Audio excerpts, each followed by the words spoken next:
Hey everybody, Matt LaPlante here with this quarter's update. We're going to go over the second quarter of 2021 as well, kind of the first half, and then what I'm seeing, concerns that I see maybe coming up, as well as how I see the back half going.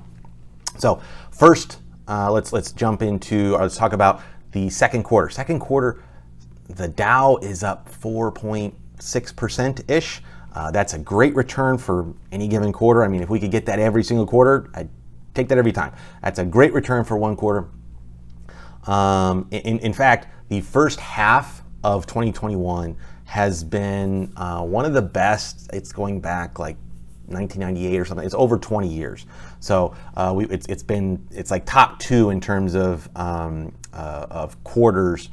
First halves of a year. So it's been pretty darn good in terms of return for 2021.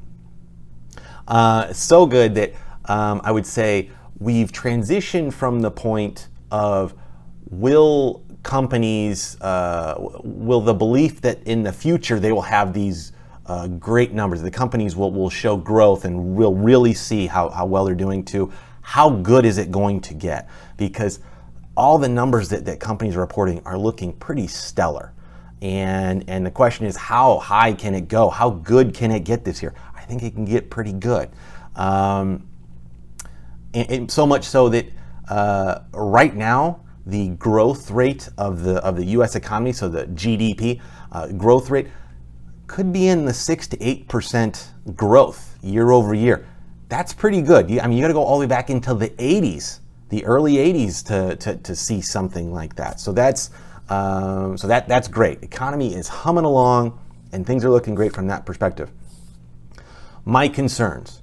Number one, the numero uno concern that I have right now, if you've been watching or talking to me lately, inflation. That is my numero uno, number one concern right now for the economy and for people in general, is because really, there's two people that inflation is going to impact the most. Number one are those who are retired and living on a fixed income. Because if inflation goes up, the money that you're living off of isn't worth as much. So them, as well as those who have large amounts of cash just sitting on the sidelines. And so when I say large amounts of cash sitting on the sidelines, I'm not referring to your emergency fund. It's there just in case, the water heater breaks or something, or you need a new roof, that kind of thing.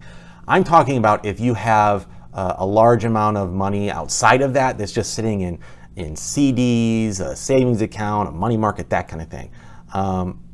If you have that, inflation will eat away the value of that money. Now, the good news is, there are tools to combat that. So I would say if you're in one of those two areas, you're retired and on a fixed income, or you have a lot of money sitting on the sidelines, we probably need to sit down and have a conversation about how to address that, because there are tools, there are ways to stave it off. So you don't have to be worried about it, you just got to know what to do and how to do it. I actually made a video, it was called Burning Money, not too long ago. It was within the past month or two. That's on my YouTube page, so you can go back and watch that, and I discuss some of the issues with inflation and how to address it there as well. So that can kind of be a primer to give you an idea. So the second part of the issue with inflation is it's at like 5% plus. It's like 5.8 or something like that was the latest readout. Well, inflation is here. We know it's here. Now the question is, how high is it going to go, and how long is it going to last? Now, on how high is it going to go? More than likely, I think we're probably getting towards the higher end. Now, 5.8% inflation is a high number. I think we're probably getting to the high end. I don't think it's going to go too much higher, but I do think it's going to last a little bit longer than most are anticipating. So inflation, like I said, it's just something that we have to address, we have to deal with, and know how to invest accordingly.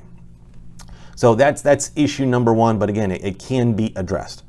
Number two is, I'll call it my silk sheets are too soft and my gold chains are too heavy kind of an issue. Is that sometimes good isn't good enough.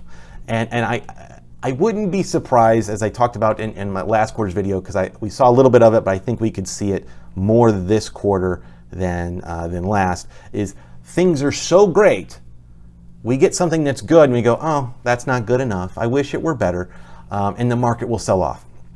So we could get a combination of those two things where inflation runs a little bit longer, or it's seen as running a little bit longer or a little bit higher than anticipated, plus everything's from the stock market side is looking so great, but it's just not as great as we would have expected or we wanted. That could cause a sell-off. I can see it happening in the third quarter, and more than likely it would be, my guess is somewhere in the 5 to 10% range.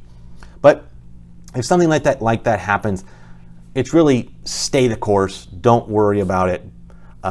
If you got money on the sidelines that you were looking to invest, or for whatever reason, you fell in your lap kind of thing, it would probably be a good time to invest at that point, because at the end of the day, the banner year prediction that I made at the end of last year is still intact. All the economic data is looking good, or I should say majority of the economic data is looking good. Companies are reporting great profits. Things are looking great. And if that was to change, which I don't think it's going to, things are looking really good. There's too much stimulus in the system. There's too many good things happening that are pushing the economy and forward, as well as companies. The back half of this year, I still think is gonna be a great year. However, if it does end up, there is something that changes. I have a weekly live stream that I do, and I post it on my Facebook business page and my LinkedIn page. So if something changes from that respect, you can find it there. You can follow me on either one of those. Like I said, my Facebook business page or my LinkedIn page. Those are the two places that I post that live stream and kind of go over what's happened over the week. And if something starts to change that I see, I talk about it then. So with that being said, I still think it's going to be a great year. Let's see how the back half turns out to be, because I think the future is going to look very bright. Thanks. I'll see you guys next time.